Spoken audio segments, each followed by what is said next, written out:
चुनाव आते ही विकास का श्रेय लेने में लगी होड़, नेताजी लांघ रहे हैं सीमाएं। अभी ढाका राजद विधायक का मामला ठंडा भी नहीं पड़ा था कि परिहार विधायक ने कमाल कर दिया भाई। मुख्यमंत्री ग्रामीण सड़क योजना से बनने वाली दोस्तिया से बंदर झूला लक्ष्मीपुर का कार्य आरंभ होने का बोर्ड ठेकेदार ने 27 जुलाई को ही लगा दिया था, लेकिन अचानक इसी सप्ताह उक्त बोर्ड के बगल में एक अन्य शिलापट लगा देख लोग हैरत में पड़ गए। बोर्ड परिहार विधायक गायत्री देवी व उनके पति पूर्व विधायक राम नरेश यादव के नाम पर है, जिस पर लिखा है शिलान्यास का कार्य पूर्ण हुआ। यह शिलान्यास के बोर्ड पर लिखा है कि 18 सितंबर 2020 मतलब कार्य आरंभ का बोर्ड लगाने के 2 माह बाद शिलान्यास। यह कैसा दृश्य है भाई। यह पट देखने के बाद वहां मानो हवाए में इस बात की चर्चा फैलने लगी। विधायक से संपर्क करने का प्रयास तो किया गया हमारे टीम द्वारा, लेकिन बात नहीं हो सकी। मालूम हो कि ढाका विधायक ने श्रेय लेने के लिए सीमाएं लांघ दी थी। परिणाम जनता ने खदेड़ कर भगा दिया। हंगामा हुआ, धरना भी हुआ। और आपको बता दे, चुनावी समय में नेताजी अपने विकास की बखान करते नहीं थक रहे हैं, लेकिन जनता धरातल पर अभी भी कष्ट में है। सोनबरसा के वार्ड नंबर 10 और चिलरा में पानी से डूबती हुई जिंदगी देखी गई। पानी का निकासी का कोई व्यवस्था ही नहीं। सैकड़ों घरों के लोग में दर्द है और नेताजी के भाषण सुन करके मन तो कहता है कि मत छेड़ ए निहकत राह लग, अपनी तुझे अटखे लिया सुझी तो हम बेजार बैठे हैं। धरातल की हकीकत जानने के लिए आप भी देखिए आगे वरिष्ठ पत्रकार मुकुंद कुमार अग्रवाल की रिपोर्ट। चुनाव सर पर है तो नेताजी लोग कमाल पर कमाल कर रहे हैं। इनके अजब गजब अंदाज है भैया। वर्गीनिया में राजद के विधायक ने सीमाएं लांघ दी, अपने क्षेत्र को छोड़कर चले गए शिलान्यास करने। जनता ने आंखें खोली, खदेड़ दिया, धरना प्रदर्शन हो गया। अब देखिए परिहार में भैया, परिहार विधानसभा का ये दोस्तिया का इलाका है जहां से तिलंगही रोड जाती है। 2 महीना पहले देखिए आंख खोलकर देखिए जनाब, आप भी तो देखिए, जनता मालिक देखिए, बोर्ड लगा हुआ है। 2 महीना पहले कार्य आरंभ हो गया, जमीन पर हो नहीं हो। और 2 महीना के बाद जब आचार संहिता लागू होने वाला था, आनन फानन में नेताजी ने, यहाँ भाजपा के विधायक हैं, आनन फानन में यहाँ शिलान्यास पट लगा दिया। मतलब 2 महीना पहले कार्य आरंभ और अब शिलान्यास पट।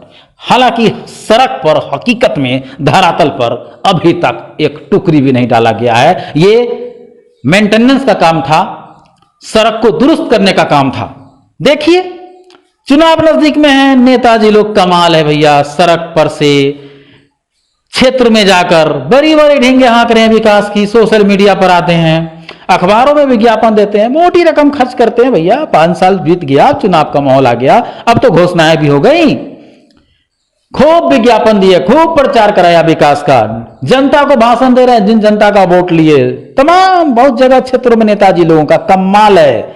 और धरातल पर देखिए दृश्य देखिए, पानी में जिंदगी, नर्क में जिंदगी, नर्किस्तान में जिंदगी। ये वो जनता मालिक है जो इन्हें कुर्सी पर बैठाता है, तख्त ताज दिलाता है, लेकिन इनकी जिंदगी देखिए, कपड़ा उठाए हुए बच्चे उसमें, बूढ़े उसमें, किस तरह की जिंदगी है। और ये विकास की डींग हाँक रहे हैं। नेताजी की भाषण सड़क पर से जारी है, विकास की झड़ी लगा रहे हैं, जुबान से रुक नहीं रहा है विकास की झड़ी, लेकिन जनता नीचे कह रही है मत छेड़ ऐ निकहट, मत छेड़ ऐ निकहट, मत छेड़ ऐ निकहट, राह लग अपनी तुझे अटखेलियां सूझी हम बेजार बैठे हैं, नरकिस्तान में बैठे हैं, दर्द झेल रहे हैं। लेकिन जनता मालिक, इसके लिए आप भी जिम्मेदार कम नहीं हैं। ये बेटा है हमारे क्षेत्र की बेटा, मैं बेटा बनकर के आया हूं, मैं बहू बनकर के आई हूं, मैं बेटी बनकर के आई हूं। हम आपके बिरादरी के हैं, हम आपके जाति समुदाय धर्म से हैं। आपकी मानसिकता जब तक नहीं बदलेगी और ऐसी थोथी वादों पर जब तक आप ध्यान देना बंद नहीं करेंगे और अपने हक की आवाज बुलंद नहीं करेंगे, तब तक आपका दृश्य ऐसा ही रहेगा। पानी में, कीचड़ में, गंदगी में आपको जीना पड़ेगा। विकास के इसी तरह वादे दिखलाए जाएंगे, चाहे जिस पार्टी के लोग दिखलावे, जो नेता दिखलावे, धरातल पर आपकी यही हालात रहेंगे। आप इसी तरह जिंदगी जिएंगे। आपको बदलना होगा, क्योंकि आप जनता है। लोकतंत्र के सबसे बड़े ताकतवर आप हैं। आप ही चुनते हैं, इन नेताओं की तकदीर बनाते हैं, संवारते हैं। इनकी जवाबदेही है नेता बनकर आपके लिए काम करना। बेटा, बेटी, बहू आपके और हमारे घर में हैं, लेकिन जरूरत इस बात की है कि ये नेता बने और नेता बनकर के आपके विकास का काम करें। लेकिन आज ये दुर्दशा अगर आप भोग रहे हैं तो इसके जिम्मेदार भी आप हैं। खैर, जो भी हो, नेताजी लोग तो वर्षों से, जब से भारत आजाद हुआ और ये लोकतंत्र में हमारे यहाँ चुनाव होने लगे, छोटे छोटे भी चुनाव होने लगे, हर जगह यही हाल है। एक मामूली चुनाव में लाखों लाख खर्च करके ये जीतते हैं। पैसा किसे देते हैं आप समझ सकते हैं। और जब तक ये मानसिकता रहेगी यही हाल रहेगा। ये हाल है परिहार विधानसभा का, यह हाल है बथनाहा से लेकर सीतामढ़ी, मतलब पूरे, मैं समझता हूं कि हर जगह यही हाल है, चाहे सीतामढ़ी हो या अदर जिला हो। और इसका जिम्मेदार अगर कोई है तो हम और आप हैं। हम और आप बदलिए। हालात बद से बदतर है। जनता नरकिस्तान में जी रही है, नरक में जी रही है, दर्द से छटपटा रही है। और नेताजी सुर में सुर मिलाकर न जाने क्या क्या बक रहे हैं, विकास की झड़ी लगा रहे हैं। और जनता नीचे दर्द में कह रही है, मत छेड़ निकहट, मत छेड़ निकहट, मत छेड़ निकहट, राह लग अपनी तुझे अटखेलियां सूझी, हम बेजार बैठे हैं।